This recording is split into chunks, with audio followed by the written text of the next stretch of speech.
4 எனக்கு, அருணுக்கு, சித்துக்கு 3 பேருக்கு முக்கியமான நாள். நானும் சித்துவும் ரொம்ப வருஷமாக சேர்ந்து படம் பண்ணணும் ட்ரை பண்ணிட்டே இருந்தோம். ஒரு வழியாக 2 பேர்த்த படமும் ஒரே நாளில் ரிலீஸ் ஆகுது. அந்த அளவுக்கு வந்துட்டோம் சித்து. தேங்க்யூ. அண்ட் இந்த படத்தினுடைய தயாரிப்பாளர் அருண் விஸ்வா என் லைஃப்பில் ரொம்ப முக்கியமான ஒருத்தர், என்னுடைய உதவியாளர். அவர் நான் எப்போ சந்திச்சேன்னா, தங்கமீன்கள் எடுத்துட்டு ஒரு 2010-11 வாக்கில் அது ரிலீஸ் ஆகுமான்னு தெரியாதப்ப என் ஆஃபீஸ்க்கு ஒரு நாள் வந்தார். அவர் ஆஃபீஸ்க்கு வந்ததுலேருந்து எங்கள் ஆஃபீஸில் ஒரு நம்பிக்கை வர ஆரம்பிச்சது. டெய்லி இந்த படத்தில் ஐ திங்க் அப்பாவோட பேர் வாசுதேவன் அப்படின்னு நினைக்கிறேன். நாங்கள் 2 பேரும் கௌதம் வாசுதேவன் சார் ஆஃபீஸ்க்கும் அவருடைய ஷூட்டிங்கும் போயிட்டே இருக்கோம். ஸோ அதனால தான் வாசுதேவன் பேர் வச்சிங்களான்னு தெரில. அண்ட் கிட்டத்தட்ட ஒரு 2.5 வருடங்கள் தங்கமீன்கள் ரிலீஸ் ஆகுமா ரிலீஸ் ஆகாதா அப்படின்னு தெரியாமல் இருந்தப்ப கூட பணிபுரிந்தவங்களாம் அந்த படம் ரிலீஸ் ஆகாதுன்னு நினச்சி போனதுக்கு அப்புறமும் அருண் விஸ்வா என் கூட தொடர்ந்து வந்துட்டே இருந்தார். அவரோட வேலை என்னென்னா, காலையில் என்ன வருவார், நாங்களோட பைக்கில் கிளம்புவோம், நேராக ஃபோட்டான் கதாஸ் ஆஃபீஸ் போவோம், நீதானே என் பொண்ணு சொந்த ஷூட்டிங் போவோம், கௌதம் சாரை பார்ப்போம். அவரை பார்த்து ஒரு சந்தோஷம் வரும், ஏதாவது ஒரு நம்பிக்கையான வார்த்தை சொல்லுவார். அப்படியே போயிட்டே இருந்துச்சு. அதுக்கப்புறம் அவர் தான் வசந்த் ரவியை கூப்பிட்டு வராரு, அவங்க அப்பாவை கூப்பிட்டு வராரு.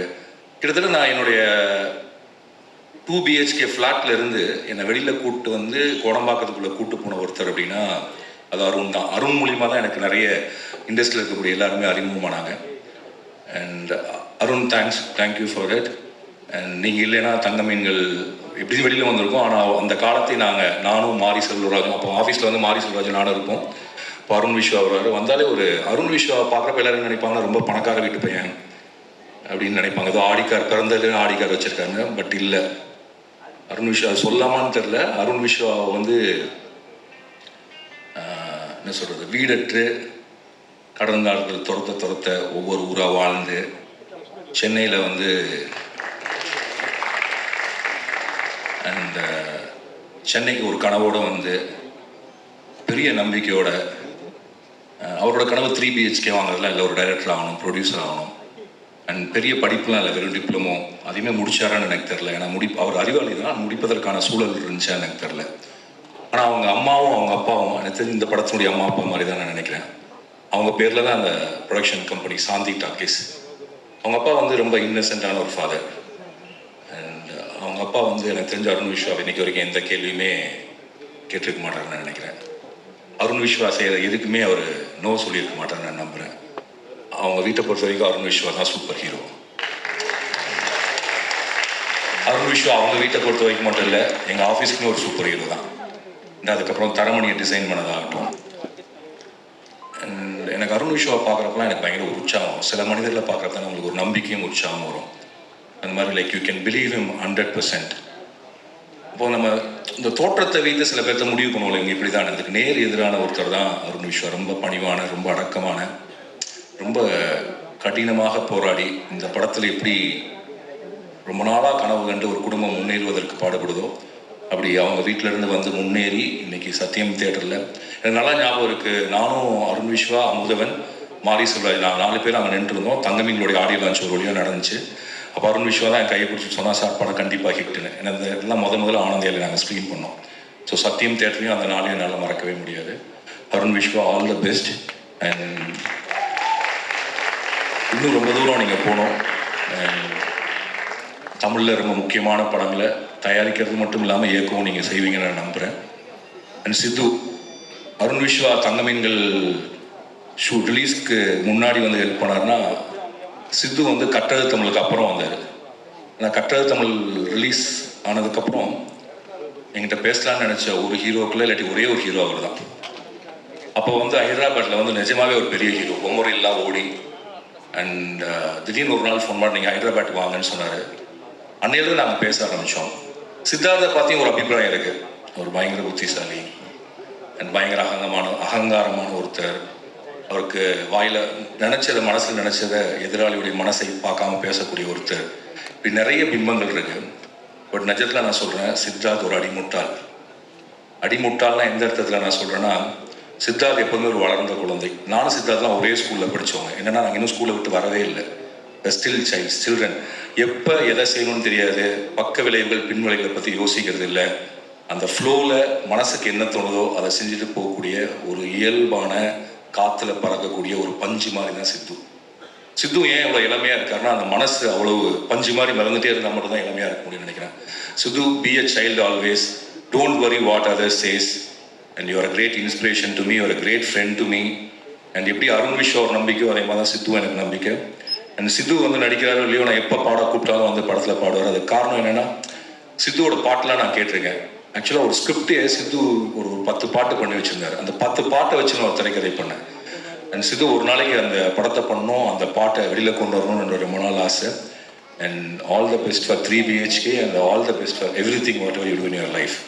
ஐ love both of you as I love Selvam. நீங்கள் 2 பேரும் ஸ்டேஜுக்கு வந்தீங்கன்னா உங்களோட சேர்ந்து எனக்கு ஒரு ஃபோட்டோ எடுத்துக்கணும்னு ஆசை. Arun and Sidhu and Selvam.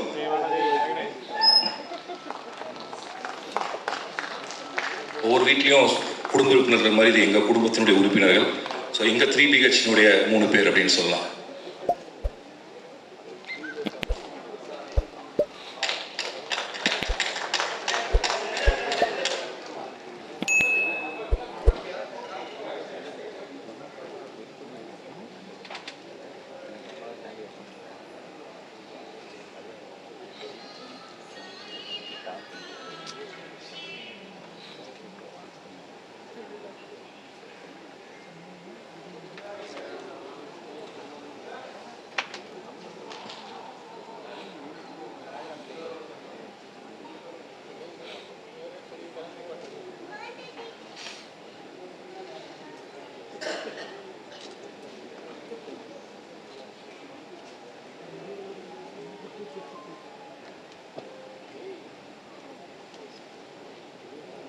And 8 தோட்டாக்கள் என்னுடைய ஃபேவரேட் ஃபிலிம், தமிழ் சினிமாவுடைய முக்கியமான படம். Sri Ganesh, I love you for that movie always. And நீங்கள் இன்னும் என்ன மாதிரியே ரொம்ப ஸ்லோவாக படம் எடுக்கிறீங்க, அப்படி இல்லாமல் நிறைய படம் எடுங்க. அண்ட் நீங்கள் என்ன பண்ணாலும் நல்லா இருக்கும்னு நம்புற ஒரு ஆள் நான். All the best. Devayani ma'am, பஞ்சதந்திரத்தை எத்தனை தடவை பார்த்துக்கணும் ஞாபகமே இல்லை. நீங்கள் ராமண்ணான்னு என்னை நிறைய பேர் எனக்கு இன்னில் அடிச்சிருக்காங்க ஒரு ராமண்ணா அவசரத்தை வச்சு. அந்த எவ்வளோ பெரிய மாத்திரை அப்படிங்கிறது எனக்கு தெரிஞ்சு ஒவ்வொரு மாதத்துலையும் அட்லீஸ்ட் ஒரு தடவையாவது நாங்கள் கேட்டுறோம். Thanks for that. And Kadhal Kottai நான் ஸ்கூல் படிச்சுட்டு வந்த படம். அண்ட் நான் உங்களுக்கு நான் பேசினதில்லை, பட் எங்களுடைய பாலிய காலத்தில் நீங்கள் ஒரு முக்கியமான ஆளாக இருந்திருக்கீங்க. ரொம்ப நன்றி. சரத் சார், இந்த படத்தில் அந்த டைலாக் அந்த நீங்கள் செல்லோன்னு சொல்கிறது ஒரு மாதிரி மெல்ட் ஆயிடுச்சு சார். நான் புலன் விசாரணையிலேருந்து உங்கள் படத்தை பார்த்துட்ருக்கேன். புலன் விசாரணை இன்னும் ஞாபகத்தில் இருக்கிறது நீங்களும் ஒரு காரணம்.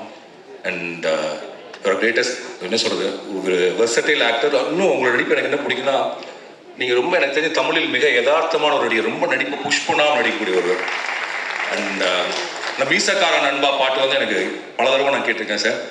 ஐ திங்க் நீங்களும் உங்களுடைய குரலும் ஒரு மாதிரி வந்து எப்போதுமே ரொம்ப இணக்கத்தையும் ரொம்ப நட்பாக அன்பாக இருக்கக்கூடிய உஷ்ணத்தையும் கொடுக்கக்கூடிய ஒன்று. ரொம்ப நன்றி.